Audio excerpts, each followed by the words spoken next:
Welcome back to the second part of today's interview where we're talking about the world of exhibitions with Mark Temple-Smith, Regional Director of Asia, ITE Group PLC, and of course Dr. Albert Lai, Managing Director, TradeLink ITE Sdn Bhd. Well, earlier in our previous segment, we had a chance to look at it from a more macro level in terms of how exhibitions have grown and of course how your two companies came together. Now, let's look specifically at Metaltech, which in fact just ended a month back.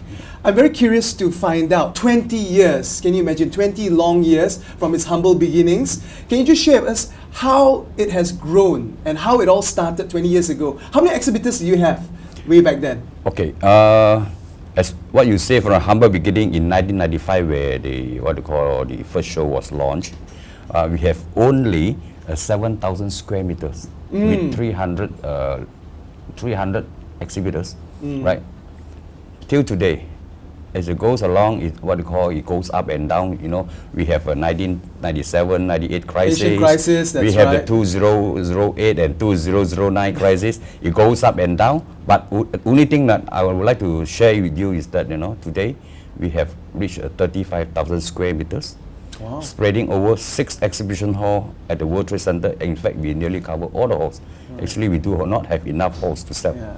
Okay, we have about more than 1,800 brands or participating company participated in the show, coming from 37 countries. Oh, that's amazing. I mean, today I believe the brand and of course the success stories which people hear will sell itself. But back then, 20 years ago, when you were speaking to people, to especially businesses, to invest, to be part of this exhibition, was it very challenging given the fact that people will be a bit skeptical in terms of whether this will be effective in garnering sales, in growing their businesses? Yeah, definitely. You know, I mean, especially the first show, you know, where we start launching and we going to the market to sell local or even overseas. Overseas, you know, we approach all the association. They don't even say, you know, this is the first show. We can't, throw our support behind that. And then on the local front here, we do the same, face the same thing. We also face competition from our competitors during that time, which is one of the very big show down in Malaysia. So, you know, through our persistencies, I know we keep on seeing them, asking them. Building the relationship, building the right? relationship, ask them to know, finally, even asking them to give us a chance. Right. You know, since, you know, during the time, you know, most of the company that is organizing exhibitions are the foreign owned. Right. And then, or you know, mostly foreign owned.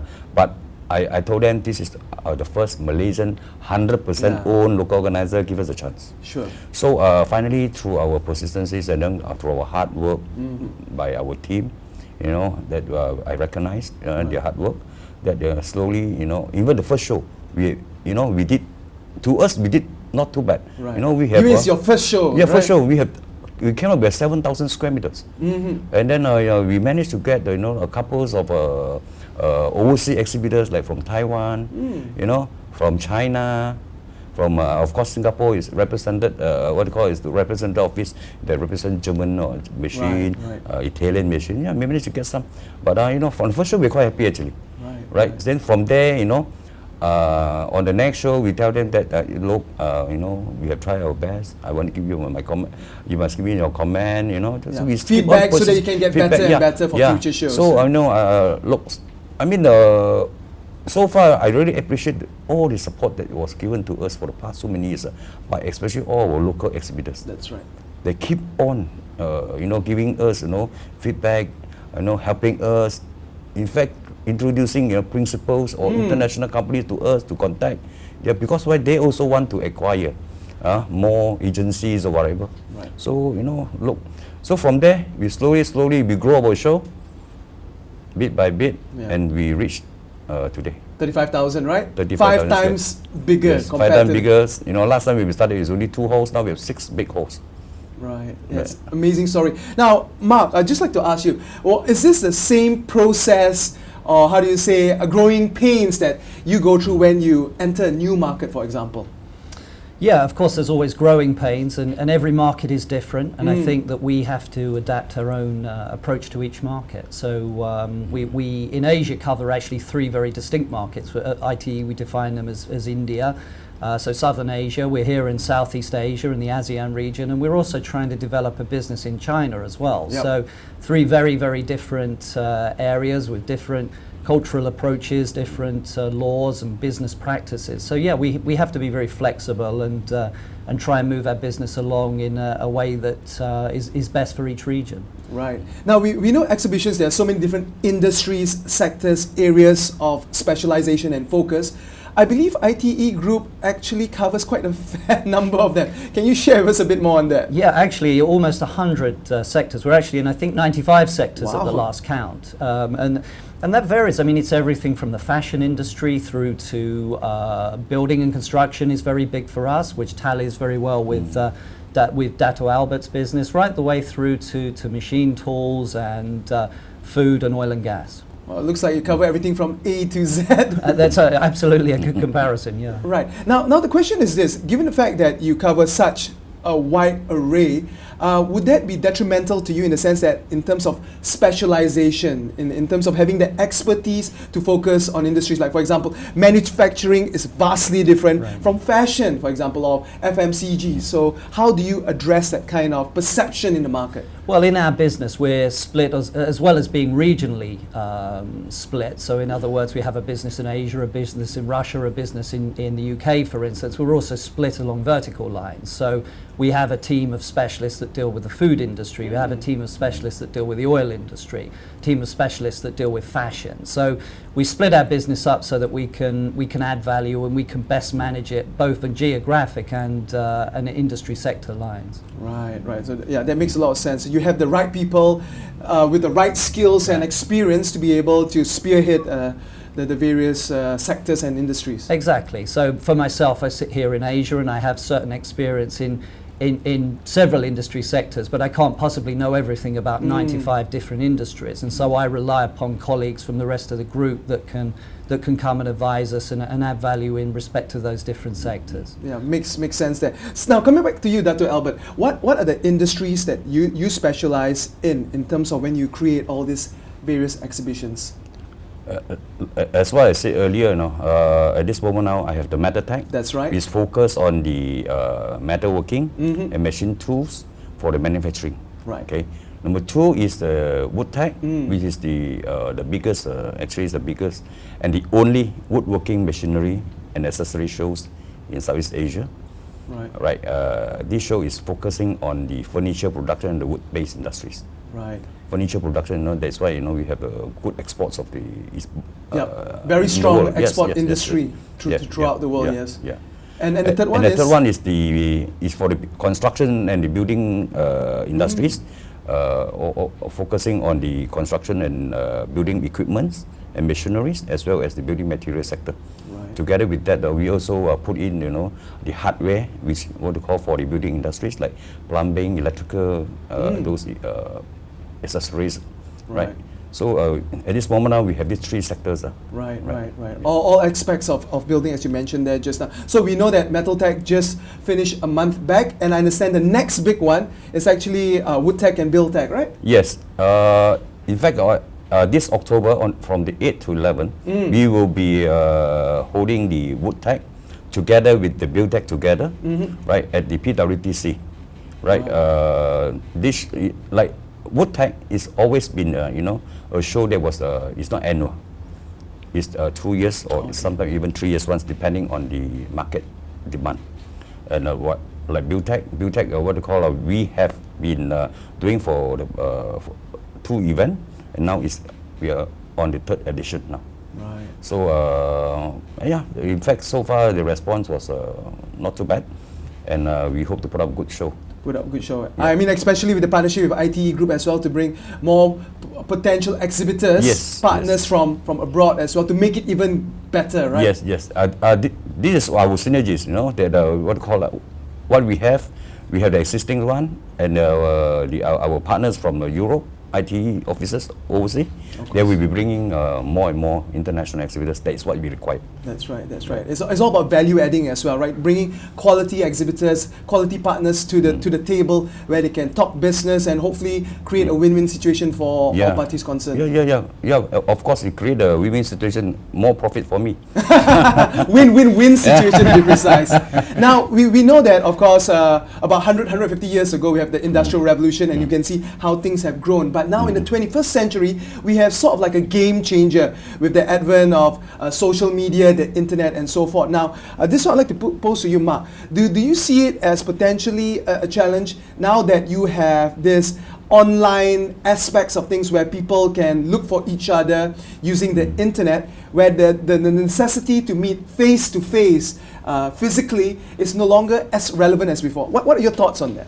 I think it's actually a really valid thought. I think my own view is that mankind has been meeting face to face since we were running about and using stone tools, and so I think the need for humans to understand who they're doing business with and to be able to meet face to face and evaluate products and so forth is absolutely fundamental.